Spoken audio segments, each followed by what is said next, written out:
Alamin natin ang iba pang detalye ng modus na yan kasama si mobile journalist Amy Atienza. Amy, sa report mo na bigla ang tinakbo ang motor nitong biktima. Paano naitakbo ito? Naiwan niya ba ang susi sa motor? Ang kwento kasi dyan, Pops J, nakuha niya na talaga yung susi pagpunta niya dun sa palengke na pinuntahan niya sa Las Piñas City.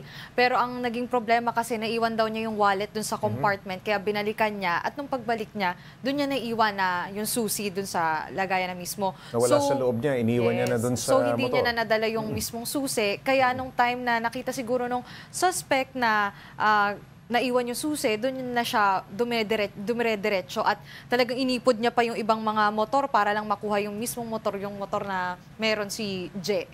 Oo nga, kitang-kita dyan sa kuha na yan. May mga report na ba na nare-recover pa ang mga motorsiklong nanakaw na? Nung nakausap natin yung ilang mga otoridad, negative daw, hindi daw kasi talaga makita kasi most of the time, Pops J, ang nangyayari dun sa mga motor, talagang tinatago muna, hindi muna pinapang-ikot-ikot or meron din kasing situations na parang sinisibak, parang pinaghihiwalay-hiwalay na yung mga parts. Pinipiyesa-piyesa na. So, ganun yung nangyayari, Pops J, kaya mahirap for them na talagang ma-retrieve pa yung mga nakuhang motor.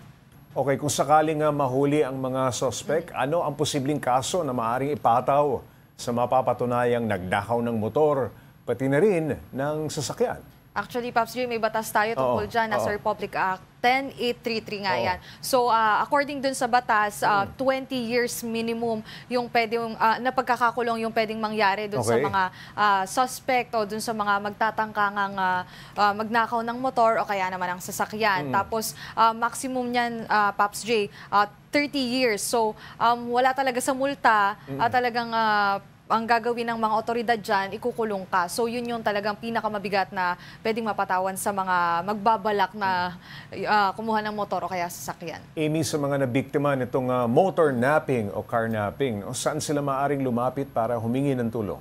Well, meron naman talagang police stations, di ba, Pops J? So, doon talaga yung priority na lapitan mo. Pero kung medyo malayo-layo ka at mas malapit ka naman doon sa barangay, pwede din naman daw kasi willing din naman daw yung mga barangay officials na tumulong at para mahanap nga yung mga nawawalang motor. Kasi for sure, meron din namang mga CCTVs yan around the area. And bukod pa dyan, kung meron na mga, kung kaya pa, lumapit na din sa anti-car napping department din nung inyong barangay or kaya naman ang inyong municipality or city para makatulong din sila. Amy, ano ang mga tips na maaari nating o pwede nating ibigay sa mga paps nating may motor dyan? Well, katulad ng situation ni Jay, yung nakilala ko, Pops Jay, syempre talagang wag niyong iiwan yung susi ng motorsiklo nyo. Pero may mga times din yung kasi iba kasi na malilimutin nyo.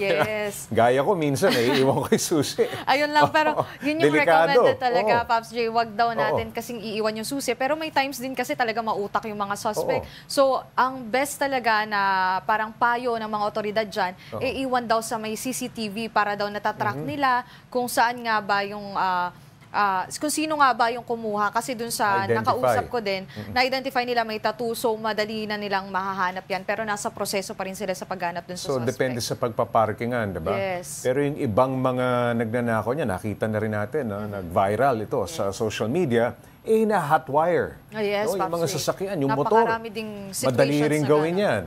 So, yung iba nagpapalagay sila ng mga device para hindi siya ma-hot wire. Actually, and meron na din daw kasing application ngayon online na pwede daw makatulong para malak nga din mismo yung motorsiklo mo at para matrack mo din kasi pwede ka naman daw magdikit doon ng GPS. Ayun. Pero sa sobrang gaan yan, pwedeng buhatin din ng mga tao. Sana naman hindi, Pops. Oo. Okay, maraming salamat, Mobile Journal, Amy Atienza.